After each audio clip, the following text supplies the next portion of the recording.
Grace Jepa. This is Sheza Matrangira in something. Sorry, what I Sheza and something I want to wear. Wakati atukonsiwe kutariko ambu ya wani wani shugula kutarapa mbiki ndari kutimuzo chishimu chako sana kwa hiyo I'm sorry mambo I'm sorry you are dad I'm sorry you are baby ine nyaya yangu iri kundiitira moyo nepfungwa zvese ndine mwanasikana wangu anowachedza Matangira akazvara mwana wake muna 2011 achingonetsana nemurume wake kwandaigara muRedhill saka aimbodzoka nemurume wake vanetsana. Inini seshirikadzi yanga yarwadziwawo kukudza vanasikana vayo vatatu chiedza ari damwe. Aiti akadzoka achiti ndarohwa nemurume ndaiti idya uzorore asi haurari pano dzoka nekuti wakaramba kuenda kuchikoro uchida kuroorwa. Saka anenge atobuda mumba mangu watobuda.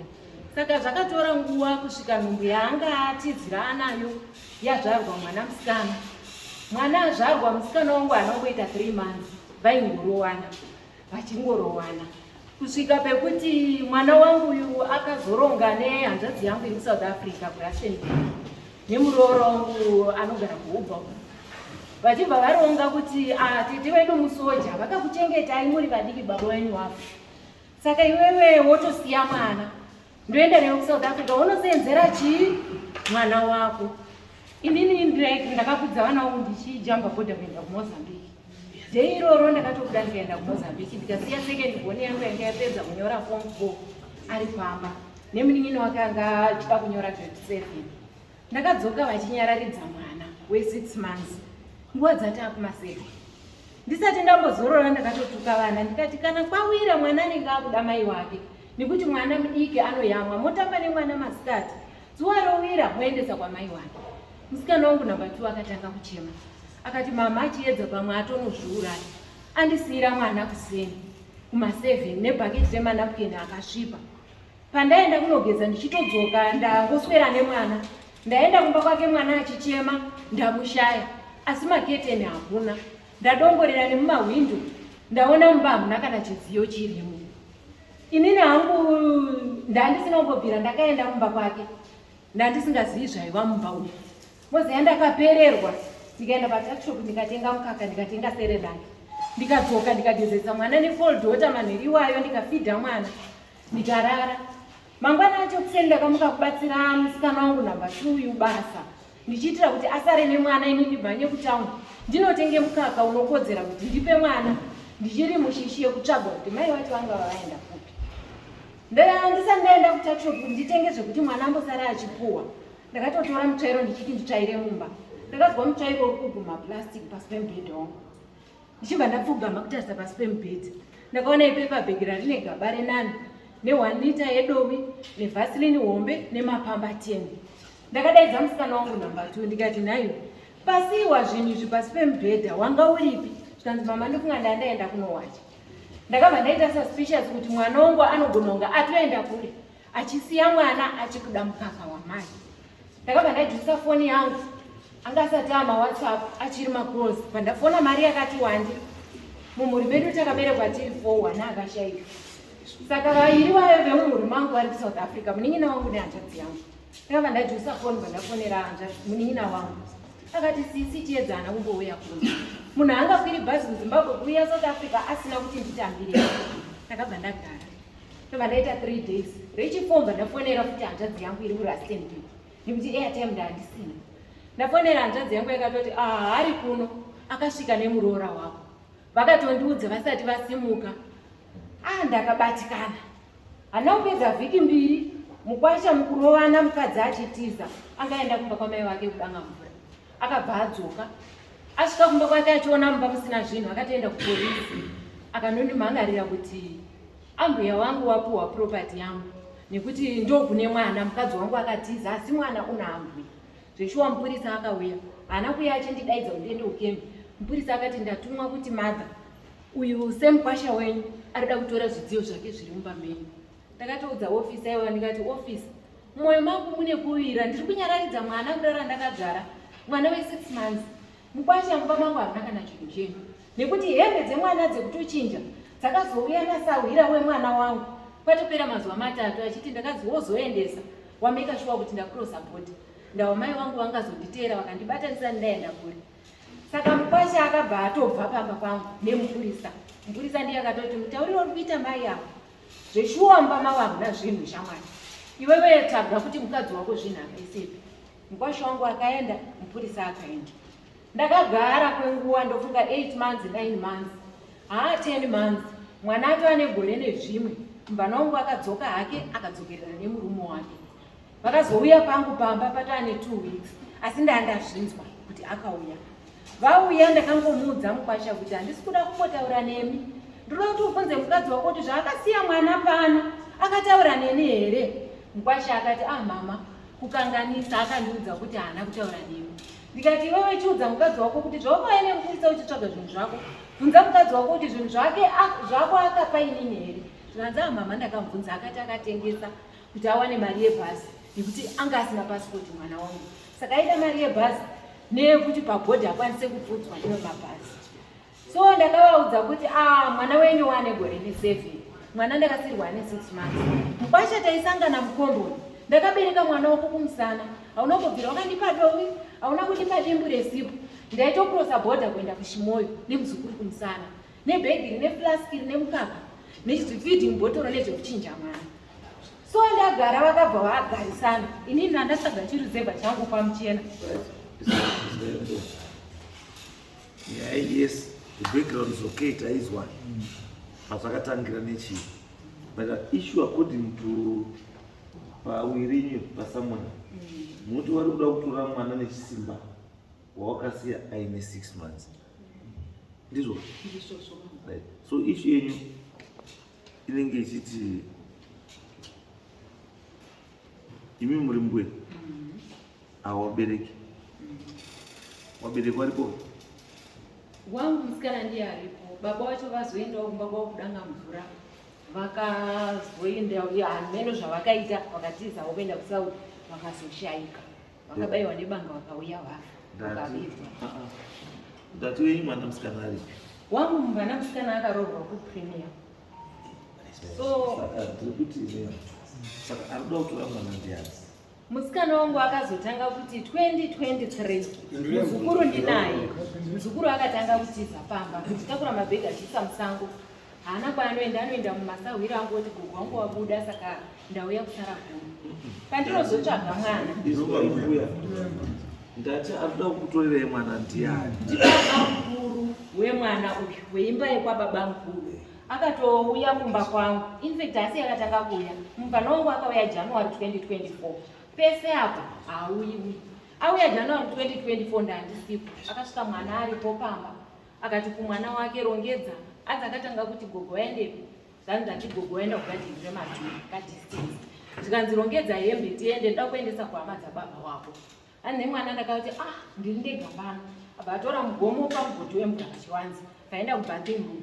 Andati gogo wakiya dhoo, zvikanditora hembe dziri pawaya dzakaoma. Andatora hembe nebhaketi ndikapinda mubathing room ndobva atiza. Saka ndakazodzoka hangu kubva kwandaenda mwana asati adzoka. Mwana abva ataura. Ndobva ndagara. Musikana wangu haana kunditsvaga. Iye haana kutaura neni, haana kunditsvaga. July same year kwakauya baba mukuru. Right, chizwaimbe. Zvakaubatsire. Kana imimi kuti zvisakunetsei. Yes, munokwanisa kunge makagara nemwana kubva mwana ane 6 months. But hazvidi kuti ndimi mai kana baba vemwana. Mai nababa vemwana vari chii? Varipo. Asi munhu ari outside that asiri mai kana baba haakwanisi kukutorerei mwana iye. The only person akwanisa kukutorerei mwana iye ndimai wacho. Chete. Kana mai akauya achiti ndoda mwana kuti ndimuendese kuhama dzake, ndimai wacho. Baba mukuru wacho haana mabasa ekuuya direct achita zvinhu zvamwana. Ndozvatoda ndokubatsira. Ukavadaro imichenda yekumapurisa. Ndine pepa rekucivil court. Vauya July baba mukuru avega ende musikana wangu gotwe rangu anga aripo. Vauya ndakavanyima mwana. Civil court kuti chii? Civil court musikana wangu wacho haana kuuya nekuti wangu mubvana ndiye anga anomhangara kucivil court. ndichiva ndaenda kukoti. Civil court yakati mama, it seems kuti vanhu ava baba mukuru ava vauya pamba penyu pasina 1 week wenyu auya pano. Endai kwaishe kunzvimbo kwamunogara nekuti munogara kuruzevu. Zvishuwa ndakauya ndikaenda kwaSabhuku. Ndikaenda kwaishe wangu. Ndikasiya mafoni nhamba emukwasha uyu baba mukuru wemwana vanga vauya. Neye mwana wangu. Zvishuwa wakabva watodaira ndiripo zvikanzi ndiri busy. Ndichakupai date ndini kana ndave free. Ndiwo mukwasha wangu waya. Zvishuwa ndadzoka kugonda kuNyamazi. Ndinazo zake. Ndinazo. Dziri pasamanisi rangu ndofunga ndiri padhuze ndakadzisa.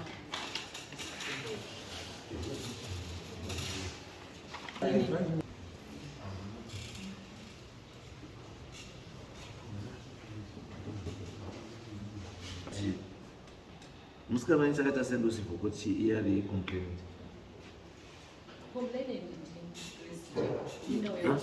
Not pana Civil Court. Civil Court andisi. Aida custody mwana wake. Makazombotara naye.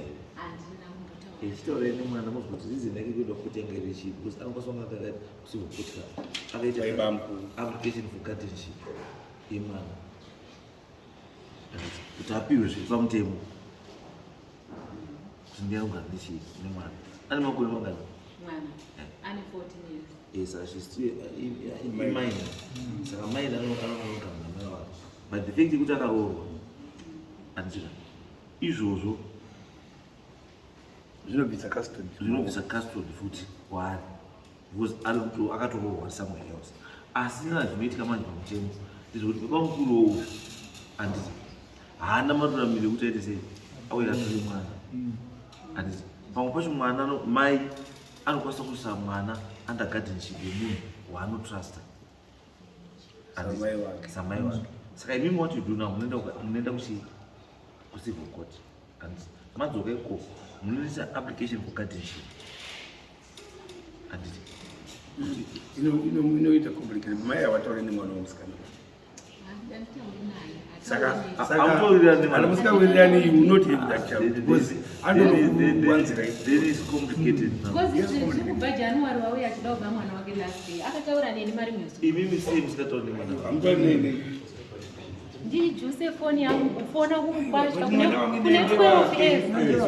mwana wamwizwa ndeva chakashata isusu tumbuya tokutora chakashata tokutora chakanaka tokutora chakanaka nemutemo tokubatsirai kuti mutemo unoti zvakati apaita iso adini mwana wenyu munhu wamutora nezvake mwana wake asi weiba mwana kwamuri mimi mwana uyu muzukuru pachiwanhu mwana uyu anozotowakura ndio panobhadhara marenzwa kwamuri but imimi hamukwanisi kumira pamberi pedare muchiti mwana uyu ndini haendi simbairaramo Pamusoro chakamira ini chambiudza pano anauya kuti mwana ndinomuda. Chaakundirwadza ndechekuti iye akaenda kuCivil Court kukoti haana kuuya. Ini ndakagara kumba ndiri kubhadhara fizi ndichitenga manidzi emwana. Mwana uri kuchikoro. Vakuuya kuchikoro. Baba mukuru newangu mukunda vachiunzira mwana womachikenyini. Wobva waudza mwana kuti usanotaura kumba. Last week but 1 zvikoro zvakuda kutonovhara. Ndakatoona uniform yakananikwa pawaya. Nyowani. Yavauya vakatenga. Wakati mwana usanotaura kumba anga akatoiviga sketi iri kuseri kweimwe. arikutenga ndiani Ndi baba mukuru. baba mukuru anoraiti ekuzviita but anomakuita zvepamutemo because akada kutonga zvitsotsi that's the problem. Saka ini ndabva ndaremerwa kuti vakadaidzwa kwaishe ndanzi muCivil Court ndanzi namajisiti ndiende kwaishe havana kuuya. Saka ndochidi vari kuenda kuchikoro ndakatoenda kuchikoro iko kunobvunza maticha because mwana abva wakumba ndenchiti wakumaticha. Maticha mwana akabudawo ndoti mwana ndaanaye. Ndakabva ndofunga kuti pari kupuhwa machikeni bini vachatora mwana wavo yes but wangu uyu anodzokazve onditi ndauya kumwana wangu. Havana kutaura neni but baba vakatosvika pamba pangu July tikataura tese vakadzoka kumba kwavo. Ndopo vaitotaurira maticha mwana ndauya naye aitonzi mwana ari kuti vaito kutaura naye deputy head kuti mainini wangu ndakavapa mari kuti wafambise kunomhangara kuCivil Court kuti wakwanise kupuwa mwana wandipe mwana wemunin'ino wangu ndindasara ndiri baba kudzidza kwedu but munouya background yes inini handina hama baba wangu wakabva kuzambia vega but vana ava vane hama dzavo dzababa vavo inini mwana ndachengeta chiuyai background moti respect avo because ndakatatadza kuita zveupenyu hwangu from 6 months to 14 years it's not a joke. Mukova angasina kuroorwa wakabhadhara wakabvisa $200 ekuzivisa wakaroora but ndinomuka advice yakanaka ndekuti mimi munotanga kucommunicate zvakanaka nemwana wenyu wamakabaya. If you can't communicate nemwana wenyu you can't communicate nababa mukuru wake zvakanaka. Batai wenyu first ndishiye mwana ndiye mai wemwana handiti because mwana wenyu musikana andoripota kuna baba mukuru maissues emwana kadai akazokura baba aripo ndiye baba mukuru. You can't break that relationship. Asi imimi nemwana wenyu wirene kuti mwanangu zukuru wedu anofanira kugara kupi kusvika asvika 18 years handiti ndimamwini aipesa hapana kucharenja custody yaya iye ndiye munhu ane custody pamutemo ndiye anofanira kugara nemwana but zvaamarried munhu anofanira kugara nemwana ndiani next best person handisef mwana ndimimi. Asi bamukuru vanobvumidzwa kuti uye vachiita access nemwana iyo kana vachimuda holiday kana vachida kutenga hembe but zvinogadzirwa this triangle necommunication inokukanganisa yako because mimi can continue keeping that child pasina problem as long as mwana wenyu asiri kufunga kuti mimi anofanira kunoba mwana anomubiri saka communication hapana hamutauri mese sei nemutomukuvakiwa nedhora rekujusa right it's okay ngatiti mwana wenyu ngatisvipe kuti tinoita sei unokotisikana auye kunotitaura mukwati hamuvamburana kana basa akati ndiye mutazi akati handouyi sikana vanai mutadza musikana anogara kupinyewo akati kana kuri vamba mutazai nhandu iko bhozi namai adonani ende kuti ndibisani pamberi namai vangu padare hazviiti ndikabva ndakushiza munyika macho kunobva ndaenda bhozi ndinoshaka kuita bhozi inenge